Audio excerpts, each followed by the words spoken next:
Yo mga idol, kumusta? Mandrake Masport, sabi nga pala ating pag-usapan.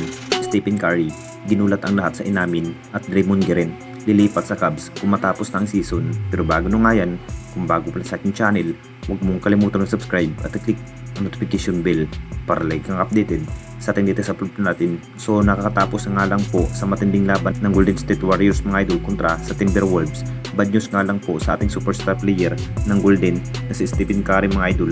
Dahil sa natamong injury, masasabing mukhang matagalan pa rin bago makapaglaro ang nasabing superstar player na si Stephen Curry. Dahil inamin pa rin ni Stephen Curry mga idol, mukhang hindi pa rin siya makapaglaro sa Game 6. Ito na nga ba ang ginulat sa lahat? Isa rin si Stephen Curry sa naging factor sa bawat hustle play ng Warriors kahit walang Stephen Curry ng Golden State mga idol. Pero binigyan naman ni Jimmy Butler ang magandang performance ang Golden. Masasabing nagulat pa rin ang lahat tungkol nga sa inamin ni Stephen Curry mga idol. Kumpiyansa pa rin ni Jimmy Butler mga idol. Malulusutan pa rin ang Wolves. Alam na nating lahat sa naging bawat husay at halimaw performance ni Jimmy Butler mga idol. Talagang hindi pa rin nakaporma pa ang Wolves dahil sa halimaw performance ang nasabing player na si Jimmy Butler.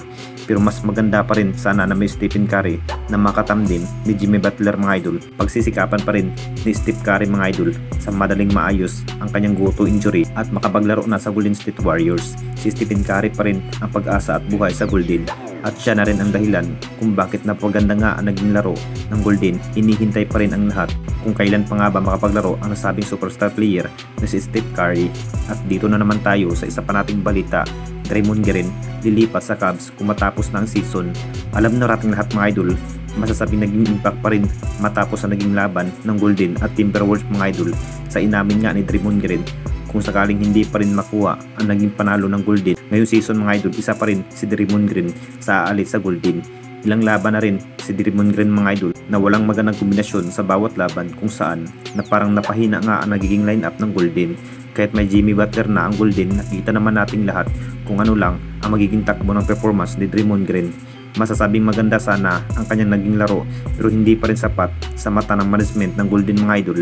Makapagtala pa rin ng 8 points ang kanyang magiging punto sa buong laban. Inamin naman ni Draymond Green mga idol sa lahat kung matapos ng araw ang season, posibleng maghain siya ng trade at lilipat na ng bagong kupunan ang nasabing player na si Draymond Green. Maiiba na naman ang magiging lineup ng Golden kapag mawala nga ang isang importanteng player ng Golden tulad nga kay Klay Thompson at Kevin Durant, kung saan hindi na rin mahalin tulad nung may superstar player pa sa poder ng Golden. Kung matatalo pa rin ang Golden ngayong season mga idol or hindi makuha ng Golden ang kampyonato, talagang lilipat ng araw ng ibang kupunan ang nasabing player na si Draymond Green. Anong masasabi ninyo mga idol tungkol sa ating video?